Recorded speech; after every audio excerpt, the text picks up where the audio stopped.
Então ele disse que depois que fez essa cidade toda direitinha, vai entrar no livro 4, quando ele vai falar das virtudes, e tanto na cidade quanto na alma, e consequentemente depois da justiça. Então o livro 4 abre com Adimanto questionando Sócrates a respeito de se esses guardiões seriam realmente felizes nessa cidade. Porque os guardiões da cidade do Sócrates, eles não teriam os luxos e os confortos dos guardiões das cidades reais. Eles não vão ter poder nas mãos e grandes riquezas e festas e divertimento e todas essas coisas que os governantes normais possuem. Então o Adimanto começa questionando se os guardiões realmente ficariam felizes nessa cidade. Porque para o Sócrates, ele vai explicar melhor, nessa estrutura social, quanto mais você sobe na hierarquia política, quanto mais você sobe na hierarquia, maiores são as responsabilidades que as pessoas dessas classes precisam ter. Maiores são as responsabilidades de governar, de cuidar dos outros que essas pessoas têm. E justamente porque esses cargos exigem, por natureza, uma responsabilidade maior, os critérios pelo qual a gente vai exigir que tipo de pessoa pode participar dessas classes são muito mais rígidos. Como a gente falou, se você vai dar armas para as pessoas, você não pode dar arma para toda e qualquer pessoa. Tem que ser pessoas que passem por uma filtragem de personalidade.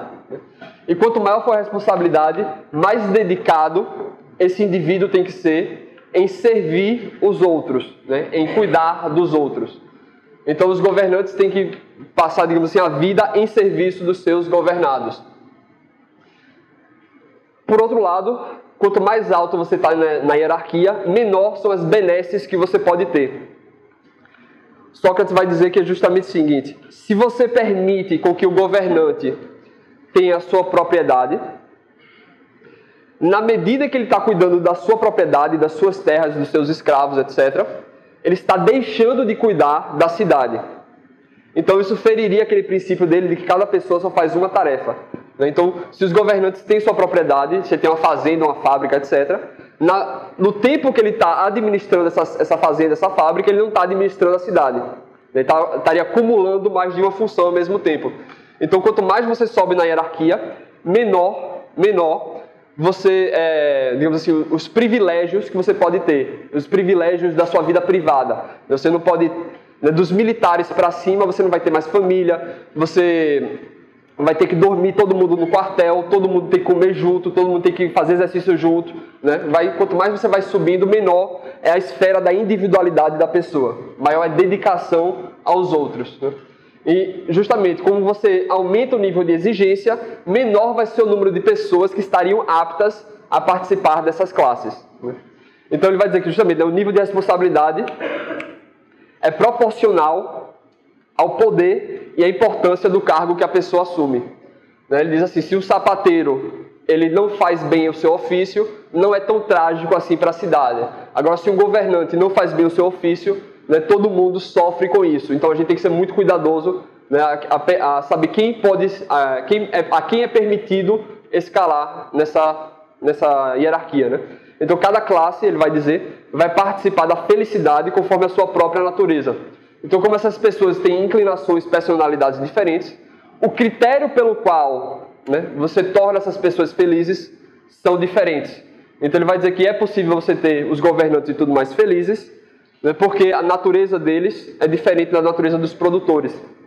Então, para a gente considerar a cidade inteira feliz, cada um vai ter que suprir a sua felicidade, suas necessidades de modo diferente, porque eles têm necessidades diferentes. E aí ele começa a falar sobre como tudo nessa cidade deve tentar trazer a coesão social, a união da cidade. Então ele vai dizer que, por exemplo, a cidade não pode ser nem muito rica, nem muito pobre, porque a pobreza impede os meios materiais para que as pessoas possam exercer suas funções. Já a riqueza, por outro lado, torna as pessoas acomodadas, preguiçosas e por aí vai. Os guardiões, eles não vão poder ter família própria, porque se eles têm família própria, vão querer favorecer as suas famílias.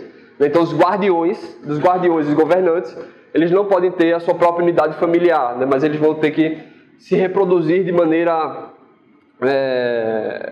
comunal, né? Eles não vão cuidar dos filhos dele, é o próprio Estado que vai cuidar do filho dele, por aí vai.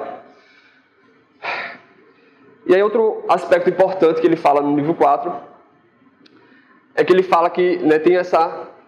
Se a ordem pelo qual ele estuda essa questão, ele parte do público para depois olhar para o privado, ele diz que na ordem causal dos acontecimentos, que como, né, os valores que a sociedade tem, que os indivíduos têm, vão ditar os seus hábitos e os seus costumes.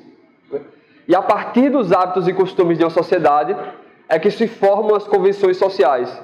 E a partir das convenções sociais é que se geram as leis, as constituições, e a partir dessas leis é que se estabelece uma ordem, tanto pública quanto particular. Então ele diz que esses governantes, esse estudo que a gente está fazendo, deve focar primeiramente e acima de tudo nas regras a respeito de como deve ser essa cultura e como devem ser educados esses indivíduos. Porque ele diz que qualquer mudança cultural, as mudanças na cultura e na educação de uma sociedade, terão por força de necessidade um efeito no longo prazo em todo o restante dela. Então, quando a gente vê mudanças culturais, termina se afetando a ordem pública.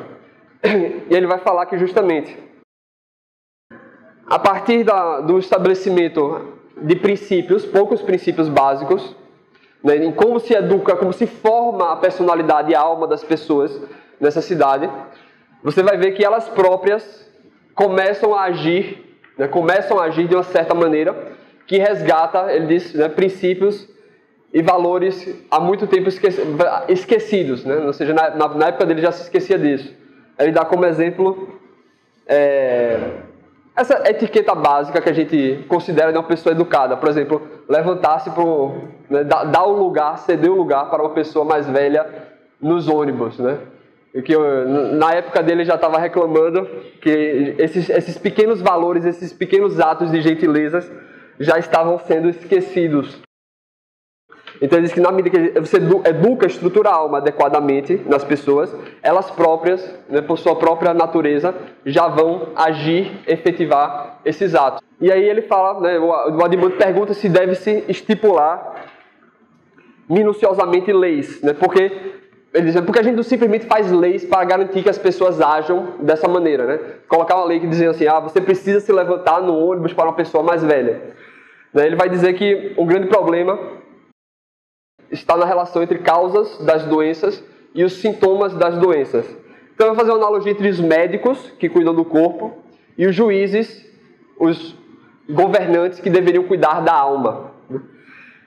Então, ele diz que se você vai para um médico, chegando apenas com seus sintomas, e o médico tenta cuidar apenas dos seus sintomas, dar remédios e tratamentos apenas para os seus sintomas, sem mudar os seus hábitos que causam esses sintomas, né, ele vai ter que ficar dando mais remédio, mais remédio, mais remédio, mais remédio, mais remédio.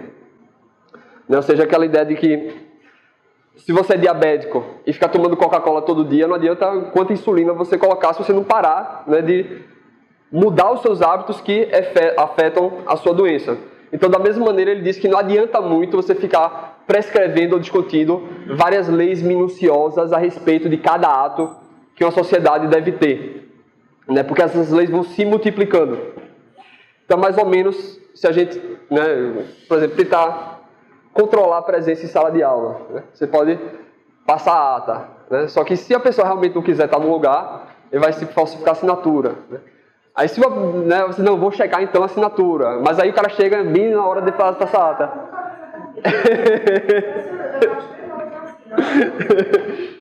Aí a pessoa começa a chegar só na hora de assinar a ata, né? Então, assim, cada coisinha que você vai fazendo, cada coisinha que você vai ajustando, as pessoas sempre procuram maneiras de burlar, e aí você vai ter que fazendo ajustes atrás de ajustes, atrás de ajustes, atrás de ajustes, atrás de ajustes. Então é muito melhor você tentar afetar o que está causando essa falta de vontade de estar presente numa sala de aula, do que ficar, né, tratando dos sintomas. Então ele diz, né, depois dessa discussão, ele diz, ok, a gente terminou a nossa cidade, se a nossa cidade está boa, está adequada, então a gente deve encontrar nela as virtudes. Se é uma cidade boa, ela deve ser uma cidade sábia, corajosa, temperante e justa. Possuir essas 4 virtudes. Então ele vai começar a procurar cada uma. Como a gente falou, aquele princípio de que você não determina a virtude de uma pessoa pelas finalidades acidentais. Você não determina a virtude de nada a partir das finalidades acidentais. Então você não vai dizer que Magrão é um péssimo goleiro porque ele nunca fez gol na vida dele. Afinal de contas, a função principal de um goleiro não é fazer gol. A função principal de um goleiro é impedir que os gols, que as bolas entrem na sua rede. É usar as mãos defensivamente. Então, o Platão diz que se você pega um grupo, uma sociedade, e você quer buscar a virtude nessa sociedade, você não precisa dizer que todas as partes possuem igualmente a virtude. Então, para dizer que um time de futebol é goleador, você não precisa dizer que todos os jogadores que fazem parte desse time fizeram muitos gols. Apenas aquela parte que é responsável pelo ataque, aquela parte que é responsável para empurrar a bola para dentro. Igualmente, se você diz que um time de futebol se defende bem, você não precisa que todos os jogadores sejam bons em fazer desarme, mas apenas a parte responsável para fazer a defesa. Então, essa cidade, se ela é boa, justa, se ela é sábia, corajosa, temperante e justa, basta que as partes responsáveis por essas funções tenham essas virtudes para a gente considerar a cidade como um todo possuindo essas virtudes. Então, como a gente falou, a virtude correspondente de cada parte é que os governantes precisam ser sábios, os militares precisam ser corajosos e os produtores precisam ser temperantes. Para você dizer que uma cidade corajosa, não precisa que todos os membros delas sejam vigorosos no combate, mas apenas aqueles que vão de fato combater. E aí a gente parou justamente nessa parte.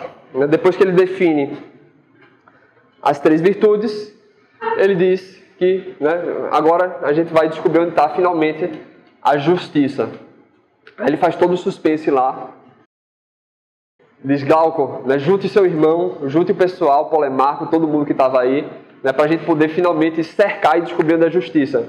Então, se fôssemos caçadores, estamos aqui atrás de uma moita, prestes a pegar caso ela tente escapulir. Então, aí o Platão vai definir a justiça como água.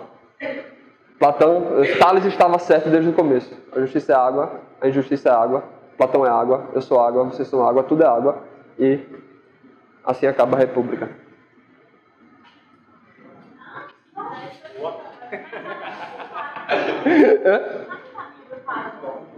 Tô brincando, né? Ele vai dizer o quê? Sabedoria. Ele vai dizer que a ponderação é um tipo de ponderação que não, que é um tipo de vigilância. É ponderação na vigilância. Então a sabedoria pertence a essa menor parte da sociedade.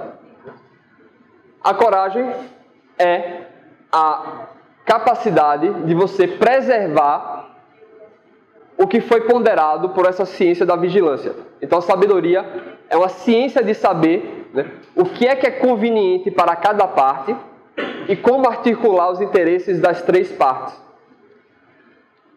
A coragem é a energia que a gente tem em preservar isso que foi deliberado pelos governantes. E a temperança constitui-se na harmonização entre as 3 partes.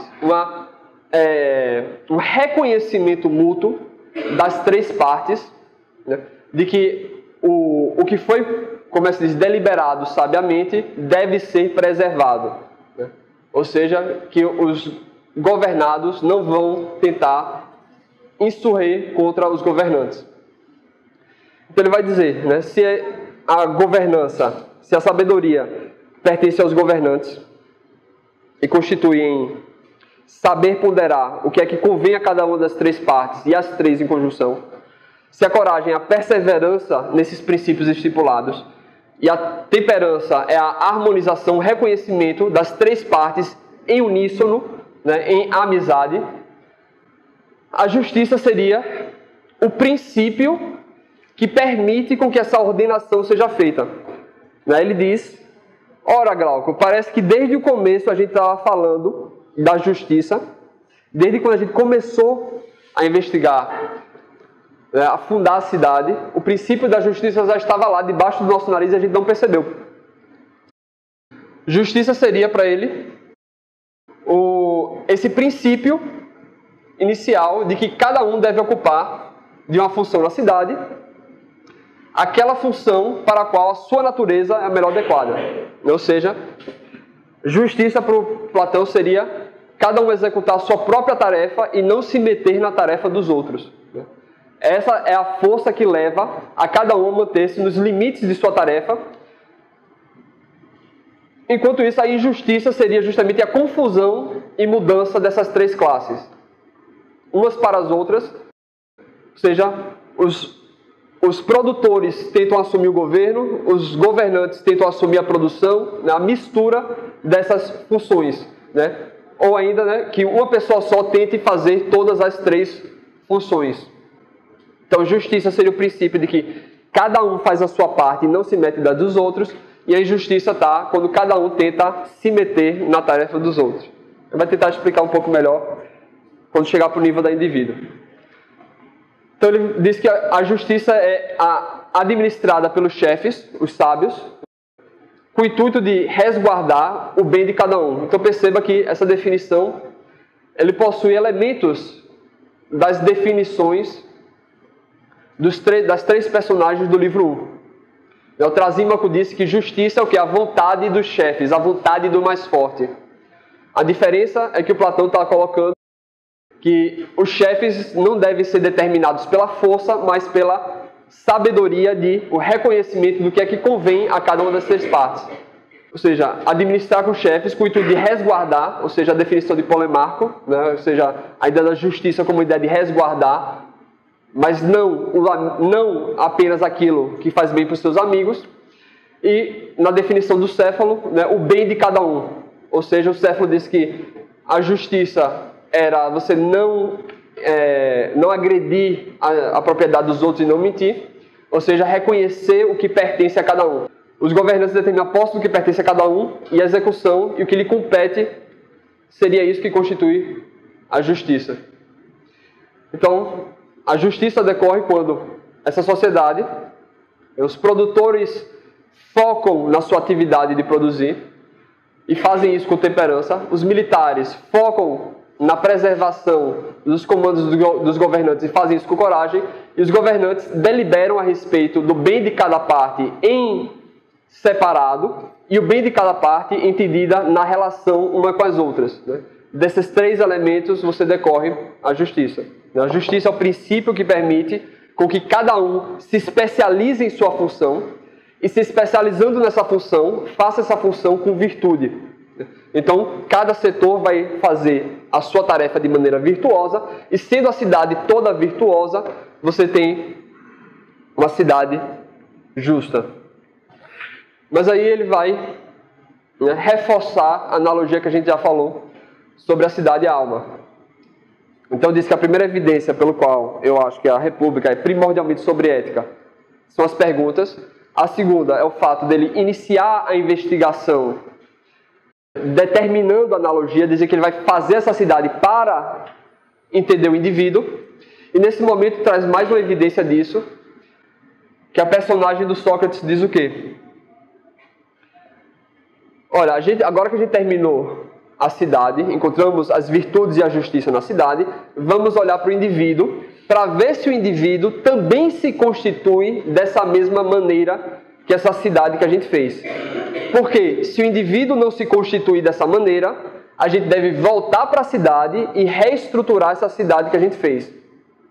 Ou seja, se a analogia não fosse válida, tudo que ele falou até agora deveria ser jogado fora, até que ele encontrasse uma analogia válida, até que ele encontrasse uma analogia entre cidade e alma adequada. Ou seja, saber o que está no indivíduo tem primazia perante saber em como é que funciona a cidade. Então, ele, analisando o indivíduo, ele faz a citação a respeito de um poeta, do Homero, né, sobre uma frase que Homero diz, né, batendo no peito, censurou o coração.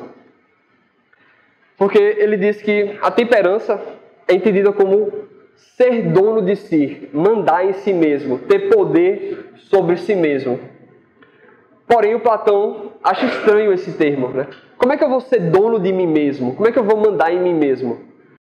Porque se eu mando em mim mesmo, significa que eu sou mestre, mas também significa que eu sou escravo. Como é que eu posso ser mestre e escravo ao mesmo tempo? Né? Então eu não posso eu todo mandar em mim e eu todo obedecer. Então ele está dizendo que deve ter pelo menos duas partes dentro de nós, no qual uma manda e a outra obedece. Ou seja, a parte racional seria aquela que manda e a parte emocional é aquela que obedece. Quando a gente diz que alguém tem controle sobre si mesmo, alguém que é dono de si mesmo, alguém que manda em si mesmo, seria o fato de quando alguém delibera uma coisa e o restante do seu corpo obedece. Quando a gente diz que a gente não tem controle sobre si, é porque a nossa parte melhor, a parte pensante, tenta falar alguma coisa para o corpo, tenta dizer alguma coisa para o corpo, e o corpo não obedece. Então ele diz que ser senhor de si significa que a melhor parte manda e a pior parte obedece. Ser escravo de si significa o contrário, que a pior parte manda e a melhor parte obedece. Mas então, essa visão de que existem duas partes é bastante comum, né? Uma parte racional e uma parte emocional. Porém, a cidade, como Platão falou, é constituída de três partes, não duas. Então ele quer saber se existe uma terceira parte em nossas almas, em nossa psique, em nossa personalidade. Então ele vai dizer, contar a história de um ateniense que estava voltando do Pireu para Atenas e encontrou um cadáver assim na beira da estrada. Ele viu o cadáver assim de longe e tentou se controlar porque ele não queria ver o cadáver, né? Então ele disse, não olhe, não olhe, não olhe, não olhe, não olhe, não olhe. Mas quando chegou perto, né, bateu aquela curiosidadezinha mórbida, né, que sempre tem um acidente, né, todo mundo para ver. E aí ele olhou para o corpo. Aí nesse momento ele falou, malditos desejos perversos, né? Tipo assim, divirtam-se aí com tua desgraça.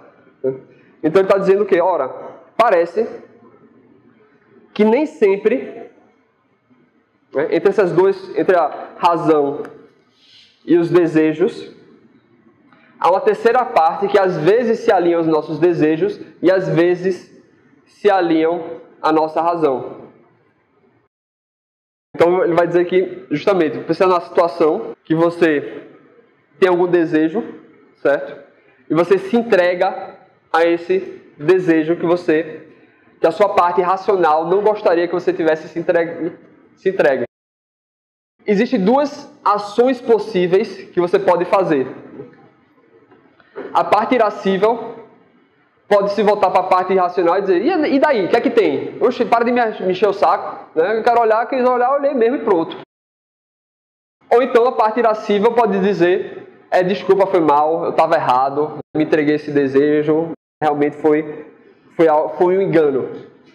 Então quando a gente está fazendo alguma coisa errada, e a gente se entrega a um desejo que a gente racionalmente não quer, uma alma bem estruturada vai, digamos assim, reconhecer esse erro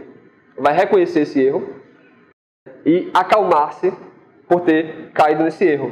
Uma alma mais estruturada, uma alma em que a parte irascível não está aliada à parte racional, mas ao contrário, à parte apetitiva, vai se rebelar contra o impulso racional que quer censurar esses desejos.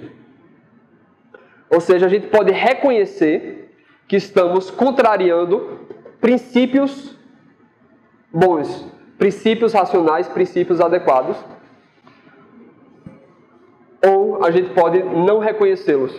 Então, uma alma bem estruturada é uma alma que as três partes estão adequadamente relacionadas, de modo que a parte racional determina o que é adequado para as três partes.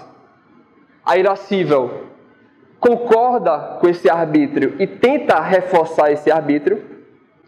E a parte apetitiva, a parte dos desejos, dos múltiplos desejos, reconhecem, né, essa hierarquia, reconhece essa ordenação. Então as três partes estão em uníssono, em amizade. Então, novamente, no nível individual, o mesmo princípio se segue, né? A alma justa decorre de uma estruturação específica da alma, uma organização específica da alma, de modo que os nossos desejos são temperantes, as nossas emoções são corajosas e a nossa razão é sábia. Então, nesse nível individual, ele define a sabedoria, né? Ele diz, a gente considera uma pessoa que ela é o todo da pessoa é sábia. Então, nossos desejos não vão tentar ordenar o que é conveniente para cada um. A nossa sabedoria não vai tentar, digamos assim, ser os nossos desejos. A nossa sabedoria não vai tentar lutar contra os nossos desejos, preservar ela própria. Cada parte da nossa alma faz aquilo que ela faz de melhor e fazendo bem, nós conseguimos ter uma alma justa. Então ele vai tentar comparar essa concepção de justiça dele com a concepção comum. Você não matar, não roubar, não mentir, por aí vai. Vamos tentar comparar essa noção comum de justiça com a nossa noção de justiça. Quem é que é mais provável a não cometer adultério, não matar, não roubar, não assassinar e etc? Uma pessoa que possui uma alma ordenada dessa maneira, ou uma pessoa que tem a alma totalmente desordenada? Então ele vai dizer que, obviamente, uma pessoa que tem a alma ordenada dessa maneira vai agir como o senso comum entende que seria uma ação justa. Então ele vai dizer o quê? Ora, justiça, na verdade, não está nas ações, mas justiça está na ordenação da alma que causa essas ações. Então a justiça não é propriamente as ações de não matar, não roubar, mas justiça está na ordenação da alma, que essa ordenação na alma é causa das ações de não matar, não roubar, não mentir, Ou seja, ele vai dizer que se a justiça é essa ordenação, então a justiça tem por si própria um valor que está na própria ordenação adequada da alma. Porém, é necessário comparar a justiça com a injustiça para saber que grau está esse valor. Justiça é uma ordenação específica da alma que faz com que a gente haja de uma certa maneira. Injustiça, sendo o contrário, seria uma desorganização da alma. Tudo que a gente se propõe a fazer positivamente, a gente tem menos maneiras de acertar, de atingir o objetivo, do que maneiras de errar esses objetivos. Quando vocês vão fazer a prova, tem muitas maneiras de acertar uma questão do que de errar uma questão, né? Sempre tem mais maneiras de errar a questão.